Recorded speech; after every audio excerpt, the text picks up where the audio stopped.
بسم اللہ الرحمن الرحیم الحمد للہ رب العالمین والصلاة والسلام علی اشرف الانبیاء والمرسلین نبینا محمد وعلی آلہ واصحابہ اجمعین وبعد۔ برادران اسلام، دین الملی بھائیوں، نوجوان دوستوں، احباب اور بزرگوں، قابل احترام ماؤں اور بہنوں، عزیز بچوں، اللہ کے فضل و کرم سے، اس کی توفیق سے آج کے اس حلقے میں ہم انشاءاللہ تبارک و تعالی القواعد المثلی فی اسماء اللہ و صفاتہ الحسنی، جو امام محمد بن صالح العثیمین رحمۃ اللہ علیہ کا نہایت ہی گراں قدر رسالہ ہے، اس کی شرح کے ضمن میں پہلی فصل کا جو اللہ تبارک و تعالیٰ کے اسماء حسنی سے متعلقہ قواعد پر مشتمل ہے، چوتھا قاعدہ پیش کرنے جا رہے ہیں۔ چوتھا قاعدہ علامہ ابن عثیمین رحمۃ اللہ علیہ فرماتے ہیں، یہ ہے کہ اللہ تبارک و تعالیٰ کے ناموں کی دلالت اللہ تبارک و تعالیٰ کی ذات پر اور اللہ تبارک و تعالیٰ کے صفات پر یہ تین طرح سے ہوتی ہے۔ مطابقت کے ذریعے سے ہوتی ہے،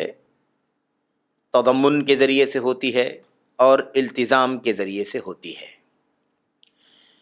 یہ مطابقت، تضمن اور التزام یہ کیا چیزیں ہیں؟ مطابقت، تضمن اور التزام، اسے اختصار کے ساتھ سمجھ لینا بہتر ہے۔ وہ یہ ہے کہ اللہ تبارک و تعالیٰ کی ذات اور اللہ کی صفات پر اللہ کے ناموں کی دلالت، اللہ تبارک و تعالیٰ کے نام اللہ کی ذات پر دلالت کریں اور اللہ کی صفات پر دلالت کریں۔ مطابقت کے ساتھ جو دلالت ہوتی ہے وہ مکمل طور پر ہوتی ہے، کل پر ہوتی ہے، یعنی بالکل جیسے اللہ تبارک و تعالیٰ کے ناموں کی دلالت اس کی ذات پر ہے، مکمل طور پر ویسے ہی اللہ تبارک و تعالیٰ کی صفات پر ہے۔ یعنی مکمل دلالت جو ہوتی ہے ذات اور صفات پر، اس کو مطابقت کہتے ہیں۔ اور تضمن، جس کے معنی ہیں شامل ہونا، ضمن میں ہونا، یہ دلالت دراصل جزوی ہوتی ہے۔ یعنی اللہ تبارک و تعالیٰ کے ناموں کی دلالت اللہ تبارک و تعالیٰ کی ذات پر ہے، اور جزوی طور پر اللہ تبارک و تعالیٰ کے ناموں کی دلالت اللہ کی ذات پر اور اللہ کی صفات پر مکمل طور پر ہے، تو یہ مطابقت ہے۔ جزوی طور پر ہے تو یہ تضمن ہے۔ اور التزام اصل میں کہتے ہیں کہ دلالت کسی خارجی باہر کی بنیاد پر ہو، یعنی باہر کی کوئی چیز لازم آتی ہو، اس دلالت کو التزام کی دلالت کہا جاتا ہے۔ یہ تین طرح سے اللہ تبارک و تعالیٰ کے ناموں کی دلالت اللہ عز و جل کی ذات بابرکات پر اور اللہ تبارک و تعالیٰ کی صفات علیٰ پر ہوتی ہے۔ مطابقت، تضمن اور التزام، تین حیثیت سے۔ مثال کے ذریعے سے یہ باتیں واضح ہوں گی۔ علامہ ابن عثیمین رحمۃ اللہ علیہ فرماتے ہیں، مثال ذالک، اس کی مثال کیا ہے؟ الخالق۔ ہم اور آپ جانتے ہیں کہ اللہ عز و جل کا ایک نام ہے الخالق، الخالق البارئ المصور له الاسماء الحسنى، اور بھی دیگر جگہوں پر۔ الخالق جس کے معنی ہوتے ہیں پیدا کرنے والا، پیدا کرنے والا، خلق کرنے والا، یہ اللہ تبارک و تعالیٰ کا نام ہے۔ علامہ رحمۃ اللہ علیہ فرماتے ہیں، یہ اللہ تبارک و تعالیٰ کا نام الخالق يدل على ذات اللہ وعلى صفت الخلق بالمطابقہ، یہ اللہ تبارک و تعالیٰ کا نام ہے۔ یہ نام اللہ تبارک و تعالیٰ کی ذات پر اور اللہ تبارک و تعالیٰ کی صفت خلق پر. یہ نام خالق ہے، اس نام کے اندر صفت خلق پائی جا رہی ہے، یعنی یہ نام صفت خلق کو شامل ہے، یعنی اللہ تبارک و تعالیٰ کی صفت ہے پیدا کرنا، اور اسی وجہ سے اس کا ایک نام ہے الخالق، پیدا کرنے والا. تو کہتے ہیں کہ الخالق کا یہ جو لفظ ہے، نام اللہ تبارک و تعالیٰ کا، یہ اللہ تعالیٰ کی ذات پر اور ایسے ہی اللہ تبارک و تعالیٰ کی صفت خلق پر، کہ اللہ تعالیٰ خلق کرتا ہے، اللہ پیدا کرتا ہے، یہ اس کی صفت ہے، مطابقت کے ذریعے سے دلالت کرتی ہے. وضاحت ہوگی. اسی طریقے سے کہتے ہیں، اسی طریقے سے یہ اللہ تبارک و تعالیٰ کا نام الخالق اللہ تبارک کو صرف اللہ تبارک و تعالیٰ کی ذات پر دلالت کرتا ہے، اور صرف اللہ تبارک و تعالیٰ کی صفت خلق پر دلالت کرتا ہے تضمن کے ذریعے سے، جزوی طور پر یہ دلالت جزوی ہے. اور کہتے ہیں نمبر 3، اور یہ اللہ تبارک و تعالیٰ کا نام الخالق، یہ اللہ تبارک و تعالیٰ کی 2 صفتوں علم اور قدرت پر التزام کے ذریعے سے دلالت کرتا ہے. یعنی اس کے اندر یہ نام اپنے اندر التزامی طور پر لازم آنے کی بنیاد پر اللہ کی 2 صفتیں علم اور قدرت پر بھی دلالت کرتا ہے. ہم نے شروع میں عرض کیا تھا کہ مطابقت کی دلالت مکمل طور پر ہوتی ہے، تضمن کی دلالت جزوی طور پر ہوتی ہے، اور اسی طریقے سے التزام کی دلالت خارجی بنیاد پر، یعنی باہر کسی چیز پر دلالت آتی ہے، اس لیے کہ اس کا لازمہ ہوتا ہے، یعنی اس صفت سے لازم آتا ہے، اس نام سے لازم آتا ہے کہ اس کے اندر یہ فلاں فلاں چیزیں بھی پائی جاتی ہیں. جیسا کہ الخالق اللہ تبارک و تعالیٰ کا جو نام ہے، یہ التزامی طور پر، التزام کے بنیاد پر اللہ تبارک و تعالیٰ کی 2 الگ صفتیں العلم اور القدرہ، علم اور قدرت، ان دونوں صفتوں پر بھی التزامی طور پر دلالت کرتا ہے. آگے اللہ کے کلام کی آیت کریمہ پیش کرتے ہوئے امام ابن عثیمین رحمۃ اللہ علیہ اس معنی کی وضاحت کرتے ہیں. وہ یہ ہے کہ اللہ تبارک و تعالیٰ نے قرآن کریم کے اندر ارشاد فرمایا ہے، لِتَعْلَمُوا أَنَّ اللَّهَ عَلَى كُلِّ شَيْءٍ قَدِيرٌ وَأَنَّ اللَّهَ قَدْ أَحَاطَ بِكُلِّ شَيْءٍ عِلْمًا وَأَنَّ اللَّهَ قَدْ أَحَاطَ بِكُلِّ شَيْءٍ عِلْمًا. یہ سورۃ الطلاق کی آیت کریمہ ہے، اور سورۃ الطلاق اگر آپ کھولیں تو آپ کو ملے گا کہ سورۃ الطلاق کے اندر اللہ تبارک و تعالیٰ نے ایک آیت کریمہ میں یہ بات ارشاد فرمائی ہے، جس کے اندر پہلے تو خلق، اللہ تبارک و تعالیٰ کی صفت خلق کا تذکرہ ہے. اور وہ آیت کریمہ یہ ہے، اللہ تبارک و تعالیٰ فرماتا ہے سورۃ الطلاق میں، اور یہ ہے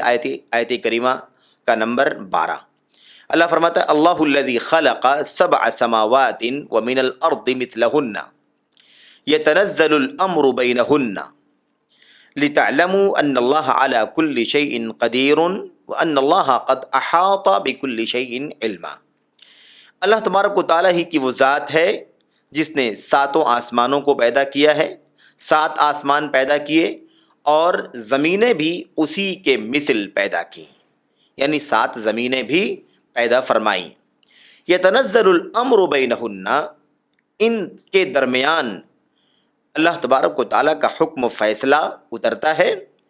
لِتَعْلَمُوا أَنَّ اللَّهَ عَلَى كُلِّ شَيْءٍ قَدِيرٌ، تاکہ تم جان لو کہ اللہ تبارک و تعالیٰ ہر چیز پر قدیر ہے، قدرت رکھنے والا ہے. وَأَنَّ اللَّهَ قَدْ أَحَاطَ بِكُلِّ شَيْءٍ عِلْمًا، اور یہ کہ اللہ سبحانہ و تعالیٰ نے ہر چیز کو اپنے علم سے گھیر رکھا ہے. تو اللہ الذی خلق السماوات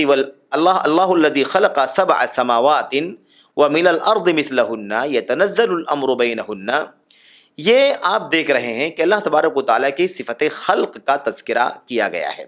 کہ اللہ تبارک و تعالیٰ ساتوں آسمانوں اور ساتوں زمینوں کا خالق ہے، اور ان کے درمیان اللہ تبارک و تعالیٰ کا حکم نازل ہوتا ہے، اترتا ہے۔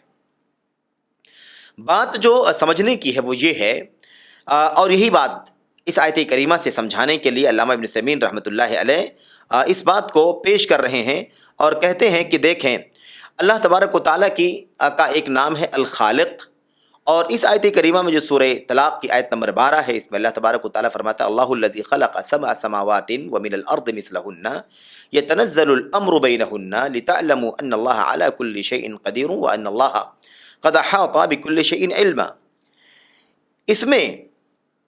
اللہ تبارک و تعالیٰ کا نام خالق اور اس کے صفت خلق،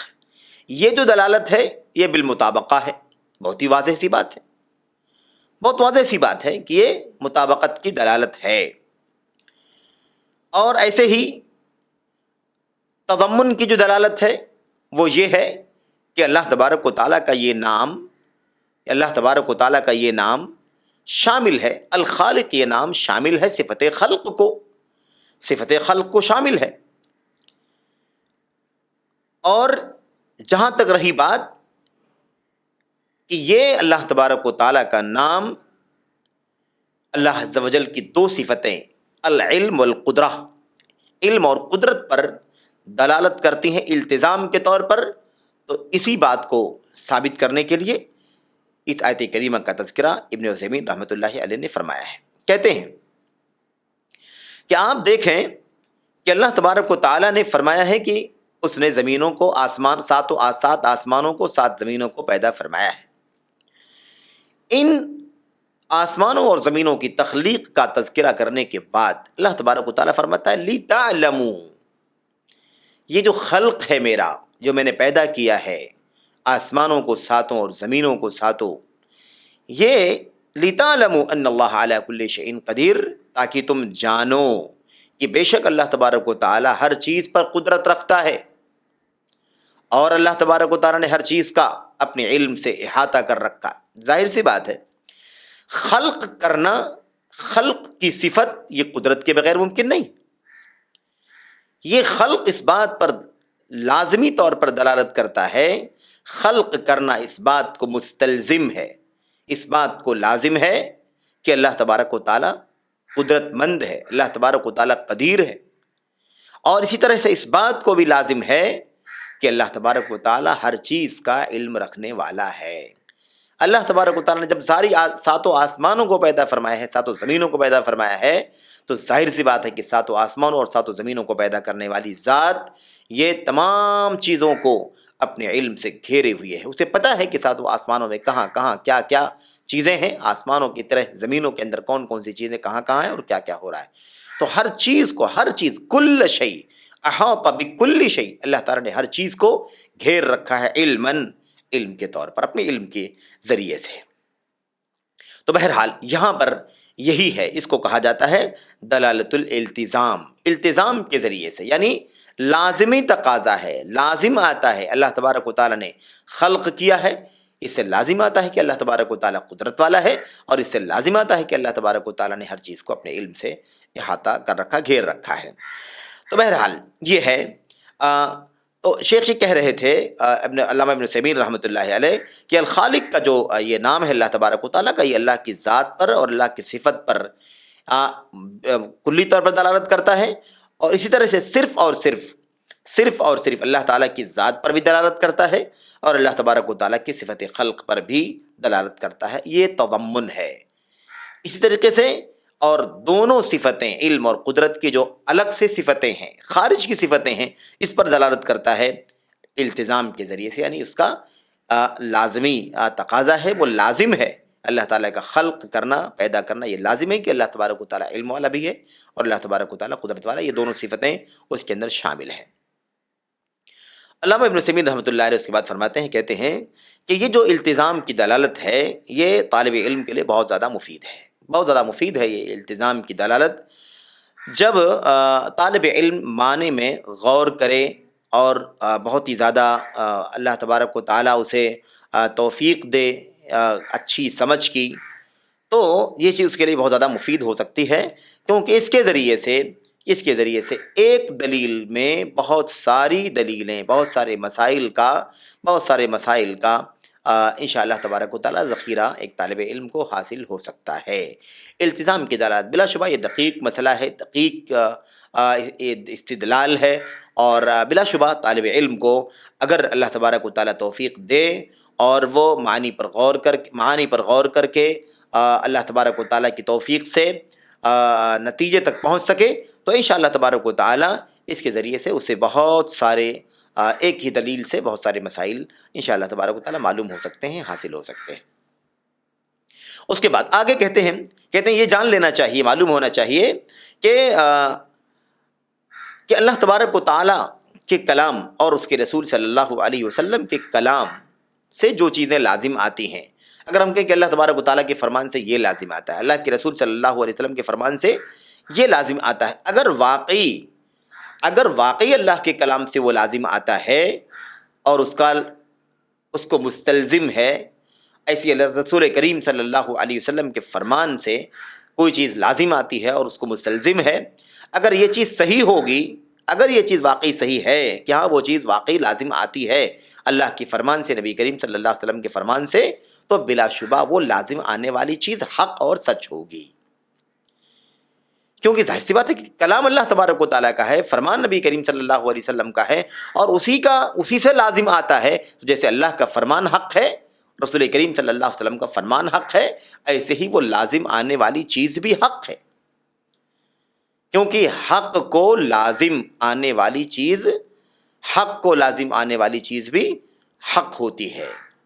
حق کو لازم آنے والی چیز بھی، جس چیز کو حق لازم آئے وہ حق ہوا کرتا ہے۔ کہتے ہیں اس لیے کہ اللہ تبارک و تعالیٰ کا کلام اور اس کے رسول صلی اللہ علیہ وسلم کا فرمان حق ہے، اور اس میں کوئی شک نہیں کہ حق کو لازم ہونے والی چیز بھی حق ہوتی ہے۔ اور دوسری بات یہ ہے، کہتے ہیں اور اس لیے بھی کہ اللہ تبارک و تعالیٰ اپنے کلام سے کیا چیزیں لازم آتی ہیں اچھی طرح سے جانتا ہے، اللہ تبارک و تعالیٰ خوب جانتا ہے کہ اس کے کلام سے کیا چیزیں لازم آتی ہیں، اور ایسے ہی اس کے رسول صلی اللہ علیہ وسلم کے کلام سے کیا چیزیں لازم آتی ہیں، تو بلا شبہ وہ لازم آنے والی چیز بھی مراد ہوگی، مقصود ہوگی، وہ خارج نہیں ہوگی، اور اسے الگ تھلگ نہیں کیا جا سکتا ہے، بلکہ وہ مراد کا، مقصود کا حصہ قرار پائے گی۔ بہرحال یہ تو ہو گئی بات اللہ تبارک و تعالیٰ کے کلام کے لازم اور اس کے رسول صلی اللہ علیہ وسلم کے فرمان کے لازم سے متعلق بات۔ آگے علامہ ابن عثیمین رحمۃ اللہ علیہ فرماتے ہیں، رہا اللہ تبارک و تعالیٰ کے کلام کے علاوہ، یہ تو بات اللہ کے کلام کی ہے، اس کے رسول صلی اللہ علیہ وسلم کے کلام کی ہے کہ جو اللہ اس کے رسول کے کلام سے لازم آئے گا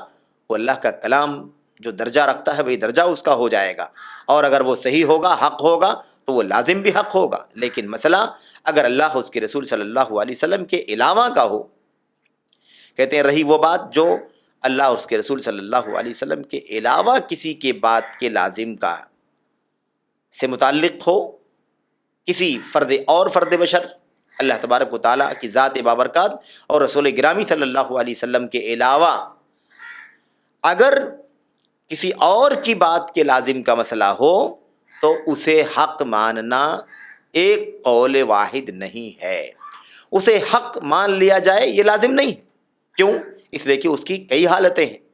کئی حالت ہو سکتی ہے۔ اللہ اس کے رسول صلی اللہ علیہ وسلم کے، اللہ عز و جل اور اس کے رسول صلی اللہ علیہ وسلم کے کلام کے لازم کا مسئلہ بالکل مختلف ہے، کیونکہ کلام الہی حق ہے، کلام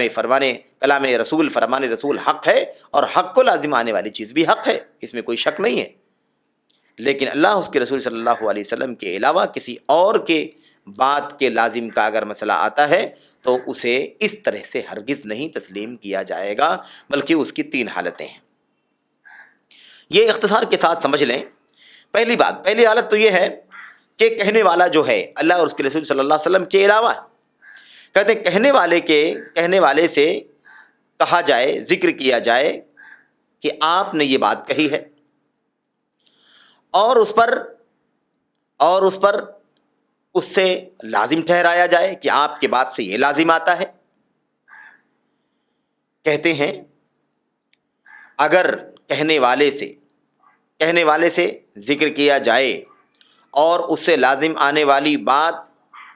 اسے بتلائی جائے اور وہ اسے تسلیم کر لے کہ ہاں میری بات جو ہے اس بات سے یہ لازم آتا ہے، میں نے اس کا کہاں انکار کیا ہے، میں مانتا ہوں میری بات کا یہ لازم ہے، اس سے میری بات سے یہ لازم آتا ہے، میری بات اس چیز کو مستلزم ہے، میں تسلیم کرتا ہوں۔ ایک شکل یہ ہے۔ پہلی حالت کیا ہے کہ جو چیز اللہ اور اس کے رسول صلی اللہ علیہ وسلم کے علاوہ کسی کی بات کے لازم کی اگر کہی جائے اور اس کی بات کے لازم کا تذکرہ کیا جائے اور وہ مان لے کہ ہاں ٹھیک ہے میری بات کا یہ لازمی تقاضا ہے اور یہ لازم آتا ہے میری بات سے اور میں مانتا ہوں، تو یہ ایک چیز یہ ہے کہ وہ لازم آنے والی چیز کو تسلیم کر رہا ہے، مان رہا ہے۔ ایک حالت اس کی یہ ہے۔ دوسری حالت آئے گی کہ وہ جو لازم اسے بتایا جا رہا ہے وہ اسے ماننے کو تیار نہیں، وہ کہتا ہے کہ نہیں میری بات سے لازم نہیں آتا ہے۔ اور تیسری شکل یہ ہے کہ نہ تو اس بات ہے اور نہ تو نفی ہے بلکہ معاملہ مسکوت ہے، یعنی خاموشی ہے۔ اب خاموشی ہے، اگر وہ مثبت تسلیم کر لے گا تو مثبت کا حصہ بن جائے گا پہلی حالت کا، اور اگر وہ منفی نفی کرے گا، انکار کرے گا، نہیں میری بات سے لازم نہیں آتا ہے، تو وہ دوسری شکل میں شامل ہو جائے گا۔ یہ کل 3 شکلیں ہو گئی، 3 حالتیں ہوں گی۔ پہلی حالت یہ ہے کہ ذکر کیا جائے، کہنے والے سے بتایا جائے اور وہ اس چیز کو لازم مان لے، ایک شکل۔ دوسری چیز ذکر کیا جائے اور کہنے والا لازم نہ مانے، دوسری شکل نفی۔ تیسری شکل یہ ہے کہ کہنے والا اس سے لازم آتا ہے یا نہیں آتا ہے یہ مسکوت ہے، یعنی اس کے کہا نہیں گیا، اس سے پوچھا نہیں گیا، اسے بتایا نہیں گیا کہ تمہاری بات سے یہ لازم آتا ہے۔ اب وہ چھپی ہوئی چیز ہے، وہ پتہ نہیں وہ اس کو لازم مانتا ہے یا لازم نہیں مانتا ہے۔ اگر لازم مانے گا تو پہلی شکل کا پہلے حالت کا حصہ بن جائے گا، اور اگر اسے نہیں تسلیم کرے گا تو وہ دوسری حالت کا حصہ بن جائے گا۔ خیر، اس طرح سے یہ 3 حالتیں ہیں۔ آئیے ذرا دیکھتے ہیں اختصار کے ساتھ کہ یہ تینوں حالتیں کیا ہیں۔ کہتے ہیں پہلی حالت یہ ہے کہ کہنے والے سے وہ بات بتلائی جائے کہ تمہاری یہ بات ہے اور تمہاری بات سے لازم آتا ہے، اور وہ اس چیز کو لازم تسلیم کر لے کہ ہاں میری بات سے لازم آتا ہے۔ مثال کے طور پر مثال دیتے ہیں، کہتے ہیں مثال کے طور پر اللہ تبارک و تعالیٰ کی فعلی صفات کا انکار کرنے والے، اللہ تبارک و تعالیٰ کی فعلی صفات کا انکار کرنے والے ان لوگوں سے جو اللہ تعالیٰ کی فعلی صفات کا اس بات کرتے ہیں، اگر یہ کہیں، بات سمجھنے کی ہے، اللہ تبارک و تعالیٰ کی فعلی صفات ہیں، عملی صفات، اللہ تبارک و تعالیٰ کی جو افعال کی صفتیں ہیں، اللہ تعالیٰ یہ کرتا ہے، اللہ تعالیٰ یہ کرتا ہے، اللہ تعالیٰ یہ کرتا ہے، اللہ تعالیٰ پیدا کرتا ہے، اللہ تعالیٰ مارتا ہے، اللہ تعالیٰ بارش برساتا ہے وغیرہ، یہ فعلی صفات کی چند مثالیں ہیں۔ فعلی صفات ثابت کرنے والے ہیں اور کچھ لوگ فعلی صفات کا انکار کرنے والے ہیں۔ اب فعلی صفات کا جو انکار کرتے ہیں، نہیں مانتے ہیں، اگر وہ فعلی صفات کا اس بات کرنے والے یعنی ثابت کرنے والوں سے اعتراض کرتے ہوئے یہ کہیں کہ بھائی آپ لوگ اللہ تبارک و تعالیٰ کی فعلی صفات کو ثابت کرتے ہیں، آپ لوگ اگر اللہ تبارک و تعالیٰ کی فعلی صفات کو ثابت کریں گے تو اس سے یہ لازم آتا ہے کہ یہ لازم آتا ہے یا یہ لازم آئے گا کہ اللہ تبارک و تعالیٰ کے افعال میں سے بعض افعال ایسے ہیں جو حادث ہیں۔ حادث کے معنی کیا ہوتے ہیں؟ یعنی بالکل ابھی ابھی نئے نئے پیدا ہوئے ہیں، وہ کام ابھی ابھی وجود میں آیا ہے، حدوث ہوا ہے، وہ کام نکل کر کے باہر آیا ہے۔ اگر آپ فعلی صفات یعنی اللہ تعالیٰ نے یہ کیا، اللہ تعالیٰ نے یہ کیا، اللہ تعالیٰ نے یہ کیا، اگر یہ کہتے ہیں تو اس کا مطلب یہ نکلتا ہے کہ اللہ تبارک و تعالیٰ کے سارے کام قدیم نہیں ہیں، سارے افعال قدیم نہیں ہیں، پہلے سے نہیں ہیں، بلکہ کچھ کام ایسے بھی ہیں جو بروقت وجود میں آتے ہیں، بروقت حدوث میں آتے ہیں، یعنی واقع ہوتے ہیں، پیش آتے ہیں، اس سے یہ لازم آتا ہے۔ تو وہ جو اللہ تبارک و تعالیٰ کی فعلی صفات کا انکار اس بات کرنے والا ہے، جو ثابت کرتا ہے، مانتا ہے، وہ جواب میں کہے ہاں میں بھی اس چیز کو تسلیم کرتا ہوں، اس کا التزام کرتا ہوں، یعنی لازم مانتا ہوں کہ ہاں اللہ تبارک و تعالیٰ کے بعض کام ایسے ہیں جو حدوث پر دلالت کرتے ہیں، یعنی حادث ہوتے ہیں، یعنی وجود میں آتے ہیں، بروقت وجود میں آتے ہیں۔ میں اس کو میں اس لازم کو تسلیم کرتا ہوں. کیوں؟ اس لیے کہ ظاہر سی بات ہے اللہ تبارک و تعالی، اللہ سبحانہ و تعالی ہمیشہ سے اور ہمیشہ تک، ہمیشہ سے اور ہمیشہ تک یعنی لم یزل ولا یزال، ازل سے لے کر ابد تک فعال ہے. اللہ تبارک و تعالیٰ کرنے والا ہے، لما یرید، جو کچھ بھی وہ چاہے. اللہ تبارک و تعالیٰ کی یہ صفت ہے، فعال لما یرید. اللہ تبارک و تعالیٰ جو کچھ بھی چاہتا ہے اسے کر گزرتا ہے. یہ اللہ تبارک و تعالیٰ کی صفت ہے. اور لم یزل ولا یزال، نہ جانے کب سے اور نہ جانے کب تک، ہمیشہ سے اور ہمیشہ تک، یہ اللہ تبارک و تعالیٰ کی صفت ہے. ولا نفاد لاقوالہ و افعالہ، اللہ تبارک و تعالیٰ کے اقوال اور افعال یہ ختم نہیں ہو سکتے، ہمیشہ سے ہیں اور ہمیشہ رہیں گے. یہ اللہ تبارک و تعالیٰ کی صفت ہے. اس کا لازمی مطلب یہ ہے ہی، اور میں اس لازم کو تسلیم کرتا ہوں کہ ہاں ہم اللہ تبارک و تعالیٰ کی فعلی صفات کو تسلیم کرتے ہیں، ثابت کرتے ہیں، تو اس سے یہ لازم آتا ہے کہ اللہ تبارک و تعالیٰ کے بعض افعال حدوث ہوتے ہیں، یعنی پیدا ہوتے ہیں، وجود میں آتے ہیں، نئے نئے نکل کر کے آتے ہیں. یعنی بر وقت اللہ تبارک و تعالیٰ نے کوئی فعل فرمایا ہے، کوئی کام اللہ تبارک و تعالیٰ نے کیا ہے، یہ ثابت ہوتا ہے اور میں اس کو لازم کو مانتا ہوں. کہتے ہیں اللہ تبارک و تعالیٰ کے کلام کی آیت کریمہ کو بطور دلیل پیش کیا جائے کرے. قل، کہے اللہ تبارک و تعالیٰ فرماتا ہے، قل لو کان البحر مدادا لکلمات ربی لنفد البحر قبل ان تنفد کلمات ربی ولو جئنا بمثلہ مددا. مشہور آیت کریمہ سورۃ الکہف کی آیت نمبر 109. اللہ فرماتا ہے قل، آپ کہیے، لو کان البحر مدادا، اگر سمندر روشنائی ہو جائیں، لکلمات ربی، میرے رب کے کلمات، میرے رب کی باتوں کو لکھنے کے لیے، لنفد البحر قبل ان تنفد کلمات ربی، تو سمندر ختم ہو جائے گا میرے رب کے کلمات کے ختم ہونے سے پہلے. قبل اس کے کہ میرے رب سبحانہ و تعالیٰ کی باتیں ختم ہو جائیں، اللہ کا کلام ختم ہو جائے، اس سے پہلے یہ ساری سمندر اگر روشنی بن کر کے اللہ کے کلمات لکھنے لگیں تو اللہ کے کلمات سے پہلے یہ سمندر خشک ہو جائیں گے، یہ سمندر ختم ہو جائیں گے. وَلَوْ جِئْنَا بِمِثْلِهِ مَدَدًا، اگرچہ ہم اسی کے مثل اور بھی بہت ساری چیزوں کو بڑھا دیں اور سب مل کر کے اللہ تبارک و تعالیٰ کی کلمات کو لکھیں، تب بھی کلمات ختم نہیں ہوں گے. یہ سارے اسباب لکھنے کے اسباب ختم ہو جائیں گے. یہ دیکھیے، قیامت ہمیشہ کے لیے یہ بات ہے، ہمیشہ یہ بات ہے کہ اللہ تبارک و تعالیٰ کے کلمات ہمیشہ جاری رہیں گے، ہمیشہ ہے. اللہ تبارک و تعالیٰ کا حکم، اللہ کا فرمان ہمیشہ جاری رہے گا. ظاہر ہے کہ اس میں حدوث کوئی مسئلہ نہیں ہے، اور حدوث ہوگا، ہم حدوث کے منکر نہیں ہیں، حدوث ثابت کرتے ہیں.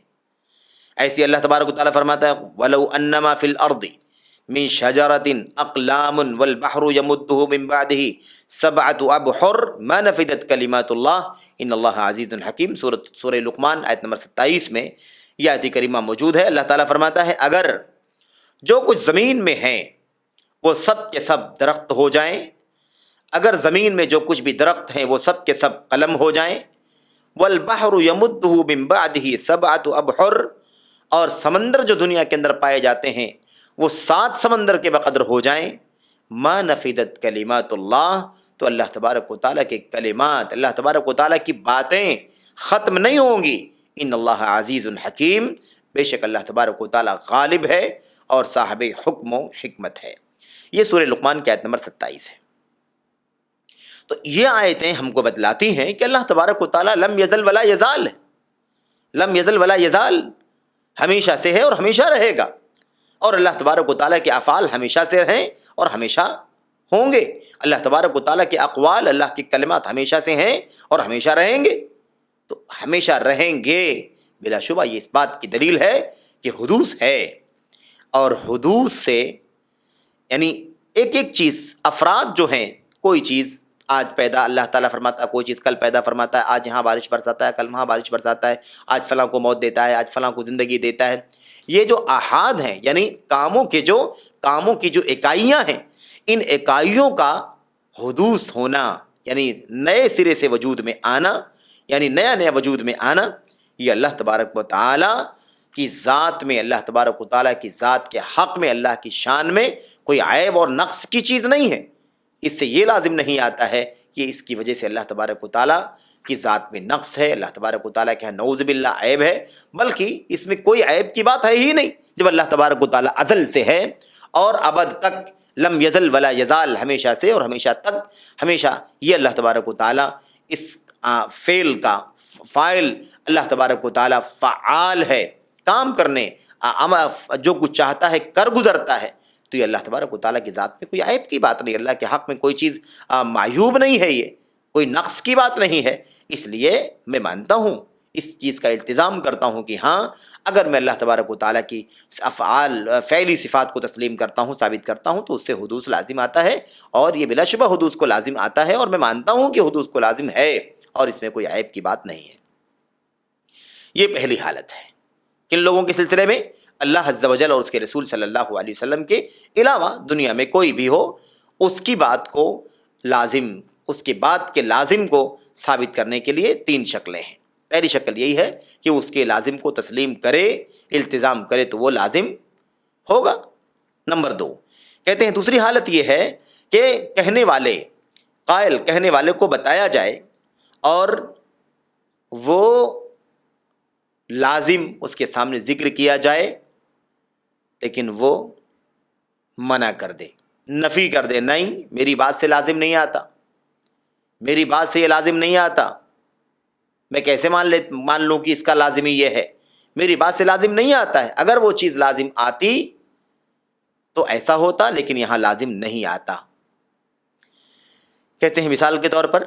صفات کا انکار کرنے والے، صفات کی نفی کرنے والے، صفات کو ثابت کرنے والوں سے یہ کہیں، اللہ کی صفات کا انکار کرنے والے، نفی کرنے والے، اللہ تعالیٰ کی صفات کا اثبات کرنے والوں سے، ثابت کرنے والوں سے یہ کہیں، کیا کہیں؟ یلزم من اثباتک ان یکون اللہ سبحانہ وتعالی مشابہا للخلق فی صفاتہ۔ آپ اگر اللہ تبارک و تعالیٰ کی صفات کو ثابت کریں گے، اللہ کی ذات ہے، اللہ، یہ اللہ تبارک و تعالیٰ کی ذات ہے، اب اللہ تبارک و تعالیٰ کی صفات کو ثابت کیا جائے، یہ کہتے ہیں نفی کرنے والے کہ اگر جیسا کہ تم کہتے ہو، اگر تم ثابت کرتے ہو اللہ تبارک و تعالیٰ کی صفات کو بھی، تو اس سے یہ لازم آتا ہے کہ اللہ تبارک و تعالیٰ اپنی مخلوقات کی صفات سے مشابہت رکھتا ہے، نعوذ باللہ۔ اس سے یہ لازم آتا ہے کہ اللہ سبحانہ و تعالیٰ اپنی مخلوقات کی صفات کے مشابہ ہے۔ صفت، خوبی، وصف اگر ہم اللہ تبارک و تعالیٰ کا ثابت کرتے ہیں تو اس سے یہ لازم آتا ہے، تم یہ ثابت کرتے ہو تو اس سے یہ لازم آتا ہے کہ اللہ تبارک و تعالیٰ اپنی صفات میں مخلوقات کے مشابہ ہے۔ یہ دیکھیے جناب، اب آ کر کے کیا کہا کہ تم جو اللہ کی صفات کو ثابت کرتے ہو تو اس سے یہ لازم آتا ہے، اس سے یہ لازم آتا ہے کہ تم اللہ تبارک و تعالیٰ کو یہ کہنا چاہتے ہو کہ اللہ تبارک و تعالیٰ اپنی مخلوقات کی صفات کی مشابہت رکھتا ہے۔ اب یہ اللہ تبارک و تعالیٰ کی صفات کو ثابت کرنے والا اس کے جواب میں کہتا ہے لا یلزم ذالک، نہیں بالکل نہیں، یہ لازم نہیں آتا ہے۔ تم کیسے لازم کرتے ہو؟ اللہ تبارک و تعالیٰ کی ذات کو ثابت کرنے سے کیا مخلوقات کی مشابہت لازم آتی ہے؟ جیسے اللہ تبارک و تعالیٰ کی ذات ہے، اللہ تعالیٰ کی مخلوقات کی بھی ذاتیں ہیں، اللہ تعالیٰ کی ذات ثابت کرنے سے کیا مخلوقات کی ذات سے مشابہت لازم آتی ہے؟ نہیں آتی ہے۔ تو پھر اللہ تبارک و تعالیٰ کی صفات کو ثابت کرنے سے اللہ کی مخلوقات سے مشابہت کیسے لازم آئے گی؟ یہ تو غیر منطق چیز ہے، غیر منطقی چیز ہے، عقل میں آنے والی چیز نہیں ہے، سمجھ میں آنے والی چیز نہیں ہے۔ تو بہرحال صفات کا اس بات کرنے والا یہ جواب دے کہے نہیں بھائی، اس سے یہ لازم نہیں آتا، اس سے لازم نہیں آتا ہے۔ کیوں؟ اس لیے کہ اللہ تبارک و تعالیٰ جو خالق سبحانہ و تعالیٰ ہے، خالق سبحانہ و تعالیٰ کی صفات اللہ تبارک و تعالیٰ سے منسوب ہیں۔ اللہ تعالیٰ کی صفات، اللہ کی صفت خلق، اللہ تبارک و تعالیٰ کی خالقیت، یہ اللہ تبارک و تعالیٰ کی طرف منسوب ہیں، اللہ کی طرف اضافت کے ساتھ آئی ہوئی ہیں، مطلق طور پر ذکر نہیں کی گئی ہیں۔ جب اللہ تبارک و تعالیٰ کی صفتیں اللہ تبارک و تعالیٰ کے ساتھ اضافت کے ساتھ آئی ہوئی ہیں تو آپ یہ بتائیں کہ کیسے یہ لازم کیا جا سکتا ہے کہ اس سے اللہ تبارک و تعالیٰ کے بندگان سے مشابہت لازم آتی ہے؟ بالکل نہیں، اس لیے کہ اللہ تبارک و تعالیٰ کی صفتیں اللہ تبارک و تعالیٰ کی طرف منسوب ہیں، اضافت کے ساتھ آئی ہوئی ہیں، مطلق طور پر نہیں آئی ہوئی ہیں یہ صفتیں، بلکہ اللہ تبارک و تعالیٰ کے ساتھ اضافت کے ساتھ نسبت کے ساتھ آئی ہوئی ہیں۔ اور اگر یہ مطلق آئی ہوئی ہوتی، مطلق طور پر یعنی بالکل غیر منصوب غیر مضاف اگر آئی ہوئی ہوتی، تب تو کوئی یہ کہہ سکتا تھا کہ بھائی اس سے یہ لازم آتا ہے کہ اللہ تبارک و تعالیٰ کی یہ صفت، اللہ تبارک و تعالیٰ کی صفت کے لیے اگر یہ صفت ثابت کی جائے گی تو اس سے بندوں کی صفتوں سے مشابہت لازم آئے گی۔ لیکن ایسا ہے ہی نہیں۔ جو صفتیں اللہ تبارک و تعالیٰ کے ساتھ آئی ہوئی ہیں، کے بارے میں آئی ہوئی ہیں، وہ صفتیں اللہ تبارک و تعالیٰ کے ساتھ منسوب ہیں، اللہ تبارک و تعالیٰ کے ساتھ مضاف ہیں، جڑی ہوئی ہیں۔ اس لیے صفتیں اللہ تبارک و تعالیٰ کے ساتھ خاص ہیں، یعنی اللہ تبارک و تعالیٰ ہی کے ساتھ مخصوص ہیں، اللہ کے علاوہ کے لیے نہیں ہو سکتی ہیں، اور ساتھ ہی ساتھ نہیں اللہ تبارک و تعالیٰ کے سوا کسی اور کے لیے لائق و زیبا ہے، محض اللہ ہی کے لیے لائق و زیبا ہیں یہ صفتیں۔ میرے بھائیوں، یہ چیز یہاں پر واضح ہو جاتی ہے کہ اگر اس لازم کو نہ تسلیم کیا جائے، لازم نہ آتا ہو، تو اس کو لازم نہیں مانا جا سکتا، جیسا کہ یہاں پر یہ بات لازم کی جا رہی ہے کہ اگر تم اللہ کی صفات ثابت کرو گے تو بندوں کی مشابہت لازم آئے گی، مخلوقات کی مشابہت لازم آئے گی۔ نہیں، یہ لازم نہیں آتا ہے۔ اس کی وجہ یہ ہے کہ اللہ تبارک و تعالیٰ کی صفتیں یہ اللہ تبارک و تعالیٰ کے ساتھ اضافت کے ساتھ آئی ہوئی، مطلق طور پر نہیں آئی ہیں کہ مطلق ہے وہ اور وہ صفت اللہ کے ساتھ بھی ہے پھر اللہ کے بندوں کے ساتھ بھی ہے۔ نہیں، مشابہت لازم نہیں آتی ہے، کیونکہ وہ صفتیں اللہ تبارک و تعالیٰ کے ساتھ اضافت کے ساتھ اسی سے جڑ کر کے آئی ہوئی ہیں، اور وہ صفتیں اللہ ہی کے ساتھ، اس کا مطلب یہ ہے کہ وہ صفتیں اللہ کے ساتھ خاص ہیں اور اللہ تبارک و تعالیٰ ہی اس کے لیے اس کا لائق و زیبا ہے۔ کہتے ہیں اب یہ بتاؤ کہ تم نفی کرنے والے ہو اللہ تبارک و تعالیٰ کی صفات کے، جب تم اللہ تبارک و تعالیٰ کی صفات کی تو نفی کرتے ہو، لیکن اللہ تبارک و تعالیٰ کی ذات کو ثابت کرتے ہو۔ تو یہ بتاؤ کہ اگر تم اللہ تبارک و تعالیٰ کی ذات کو ثابت کرتے ہو تو کیا اللہ تبارک و تعالیٰ کی ذات کو ثابت کرنے سے مخلوقات کی ذات سے مشابہت لازم آتی ہے؟ نہیں لازم آتی ہے۔ کیوں؟ اس لیے کہ اللہ کی ذات اللہ کی شایع نشان ہے اور مخلوقات کی ذاتیں مخلوقات کی شایع نشان ہیں۔ کہتے ہیں ایک طرف تو تم اللہ تبارک و تعالیٰ کی ذات ثابت کرتے ہو، اللہ تبارک و تعالیٰ کی ذات ثابت کرتے ہو، اور یہ بھی کہتے ہو کہ نہیں، اللہ کی ذات بندوں کی ذات سے مشابہت نہیں رکھتی ہے۔ تو بھلا یہ بتاؤ کہ ذات میں اور صفات میں فرق کیا ہے؟ کیوں آخر ذات ثابت کرنے سے بندوں کی، مخلوقات کی ذاتوں سے مشابہت لازم نہیں آتی ہے، پھر صفات کو ثابت کرنے سے اللہ تبارک و تعالیٰ کی، اللہ کے بندگان کے، اللہ کی مخلوقات کی صفات سے مشابہت لازم کیوں آئے گی؟ کیوں آئے گی؟ ظاہر سی بات دونوں چیزیں الگ الگ ہیں۔ اللہ تبارک و تعالیٰ کی جیسے ذات بندوں کی ذات سے، مخلوقات کی ذات سے مشابہت نہیں رکھتی، ایسے اللہ کی صفات بھی اللہ کے ساتھ خاص ہیں، بندوں کی صفات سے مشابہت نہیں رکھتی۔ بندوں کی مخلوقات کی صفتیں، مخلوقات کی ذاتیں ان کے شایع نشان ہیں، اور مخلوقات کی صفتیں ان مخلوقات کے شایع نشان ہیں۔ اللہ تبارک و تعالیٰ کی ذات تم ثابت کرتے ہو، مشابہت لازم نہیں آتی ہے، تم اس کا انکار کرتے ہو، تو ظاہر سی بات ہے کہ وہی مسئلہ تو اللہ کی صفات کے ساتھ بھی ہے کہ آخر کس بنیاد پر اللہ کی صفات ثابت کرنے سے مخلوقات کی، بندگان الہی کی مخلوق کی صفات سے مشابہت لازم آ سکتی ہے؟ بالکل بھی یہ چیز ممکن نہیں ہے، اور بالکل بھی یہ چیز بجا نہیں ہے۔ یہ ہو گئی دو شکلیں، جس میں لازم کو تسلیم کیا جائے، التزام ہو، اور دوسرے میں لازم کی ممانعت ہو، لازم کو تسلیم نہ کیا جائے، یعنی لازم نہ آتا ہو۔ اس صورت میں دو صورتیں ہمارے سامنے آ گئیں، ایک اس بات کی صورت ہے اور ایک نفی کی صورت ہے، التزام کا اس بات اور التزام کی نفی۔ تیسری حالت کہتے ہیں، تیسری حالت یہ ہے کہ خاموشی ہو، ذکر ہی نہ کیا جائے، بتایا ہی نہ جائے، یعنی التزام کی بات کہی ہی نہ گئی ہو کہنے والے سے، التزام کی بات ذکر ہی نہ کی جائے کہنے والے سے، تو ظاہر سی بات ہے کہ وہ چیز مسکوت ہے، خاموشی ہے، نہ تو التزام کا تذکرہ ہے اور نہ تو ممانعت کا تذکرہ ہے۔ ایسی صورت میں ہم کچھ بھی نہیں کہہ سکتے ہیں۔ اس صورت میں کہنے والے کی طرف کوئی چیز منسوب نہیں کی جا سکتی ہے، کیونکہ اس چیز کو کہنے والے سے نہیں بیان کیا گیا ہے کہ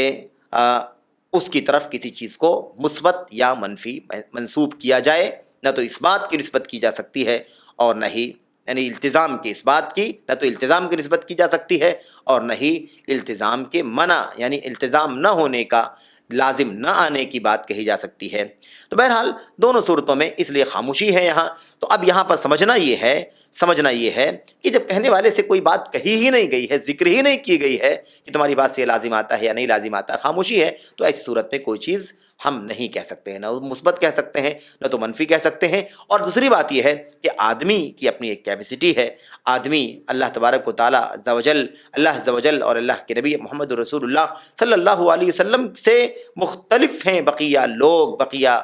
شخصیتیں، ذاتیں۔ ظاہر سی بات ہے کہ ان کے یہاں بہت سارے نقائص ہیں، بہت سارے عیب ہیں اور بہت ساری تبدیلیاں ہو سکتی ہیں، اور سوچ اور غور فکر کے اندر بھی تبدیلی پیدا ہو سکتی ہے بسا اوقات، اس لیے اسے منسوب کسی کی طرف مثبت یا منفی طور پر نہیں کیا جائے گا۔ بہرحال میرے بھائیوں، تو یہاں اس قاعدے کا خلاصہ یہ ہے، اللہ تبارک و تعالیٰ کے اسماء حسنی سے متعلق یہ قاعدہ تھا کہ اللہ تبارک و تعالیٰ کے اسماء حسنی یہ اللہ کے ذات پر، اللہ کی صفات پر مطابقت کے ذریعے سے، تضمن کے ذریعے سے اور ایسے ہی التزام کے ذریعے تینوں طرح سے دلالت کرتے ہیں، اور اس کی مثالیں ہمارے سامنے آئی ہیں، وضاحت تو اس سے ہو چکی ہے۔ اور اس کے بعد علامہ رحمۃ اللہ نے بات بیان فرمائی کہ اگر التزام کی بات یعنی لازم آنے کی بات اللہ اور اس کے رسول صلی اللہ علیہ وسلم کے علاوہ کسی اور سے متعلق ہو تو ایسی صورت میں اسے حق مان لینا یا اسے ناحق مان لینا کسی بھی صورت میں ممکن نہیں ہے، جب تک کہ یہ استلزام ذکر نہ کیا جائے اور وہ اسے تسلیم نہ کر لے۔ اگر تسلیم کر لیتا ہے اور لازم مان لیتا ہے تو بلا شبہ وہ لازم آئے گی، لازم اگر نہیں مانتا ہے تو بلا شبہ وہ لازم نہیں آئے گی، اور اگر سکوت ہے یعنی پتہ ہی نہیں ہے کہ کہنے والے سے اللہ تبارک و تعالیٰ کے سوا لوگوں کی بات چل رہی ہے کہ اس سے کسی مسئلے میں اس کے استلزام کا تذکرہ کیا گیا ہو بلکہ تذکرہ ہی نہ ہو سرے سے، تو ایسی صورت میں سکوت کے موقع پر سکوت ہی رکھا جائے گا، کوئی چیز اس طرف منسوب نہیں کی جائے گی، نہ تو مثبت منسوب کیا جائے گا اور نہ ہی منفی منسوب کیا جائے گا۔ اس کے بعد میرے بھائیوں یہ رہا چوتھا قاعدہ جو ہم نے آپ کے سامنے ذکر کیا ہے، اور دراصل اس طرح سے علامہ ابن عثیمین رحمۃ اللہ علیہ نے اللہ کے اسماء حسنی سے متعلق اہم ترین قواعد اس پہلی فصل میں ذکر کیے ہیں۔ یہ چوتھا قاعدہ تھا، انشاءاللہ تبارک و تعالیٰ اگلے سیشن میں ہم آپ کے سامنے اس رسالے کی ترتیب کے مطابق پہلی فصل کا 5واں قاعدہ ذکر کریں گے۔ دعا کرتے ہیں کہ اللہ عز و جل ہم سبوں کو اللہ کے اسماء حسنی سے متعلق ان عظیم الشان قواعد کو سمجھنے کی، پڑھنے کی، سمجھنے کی اور اس کے مطابق اللہ تعالیٰ کے اسماء حسنی پر عمل کرنے، اللہ تبارک تعالیٰ کے اسماء حسنی پر ایمان لانے اور اس کے تقاضوں کو مکمل کرنے کے حوالے سے عمل کرنے کی توفیق عطا فرمائے، آمین یا رب العالمین۔ وصلی اللہ وسلم وبارک علی نبینا محمد وعلی آلہ واصحابہ اجمعین۔ السلام علیکم ورحمۃ اللہ وبرکاتہ۔